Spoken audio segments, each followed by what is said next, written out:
In today's video, I'm going to teach you how to find the workflow builder in Gumloop. Let's start right at the source. Open your browser and go to the Gumloop website. Once the page loads and you're in your workspace, you'll land on the main dashboard. This home screen is where you can see your projects and shortcuts, and it's the quickest jumping off point for building anything new. Take a second to orient yourself. You'll typically see navigation along the edges, your recent items in the center, and action buttons across the top. Now look toward the top right-hand corner of the dashboard. That's where the Create Flow button lives. Clicking this button is your gateway into building automations, so go ahead and select it. This action spins up a fresh flow for you and automatically opens the dedicated space where all the building happens. You should now be inside the workflow builder. Think of this as your canvas.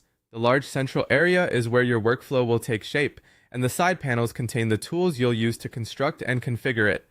On the left-hand side, find the plus sign. This plus sign opens the node library, which is where you'll choose the building blocks for your flow. Click it to reveal the available options. From here, select Core Nodes. Core nodes are the essentials you'll use in almost every workflow.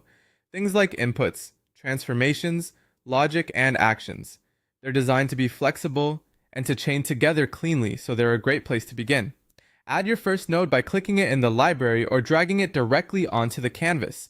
Dropping it on the canvas creates a starting point you can expand from.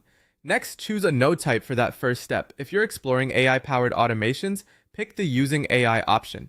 This node is helpful for tasks like drafting text, summarizing content, or structuring information from prompts. After placing it, you can open the node to see its configuration fields and give it the instructions it needs. Don't worry about perfecting settings right now. The key is learning where to find them and how the pieces connect. With your first node in place, begin connecting your workflow. Click and drag from an output port on one node to an input port on the next. As you connect nodes, the canvas will guide you with visual cues, and you can pan or zoom to keep everything tidy, arrange nodes left to right, keep related steps grouped, and use clear naming so your flow stays readable as it grows. And that's it.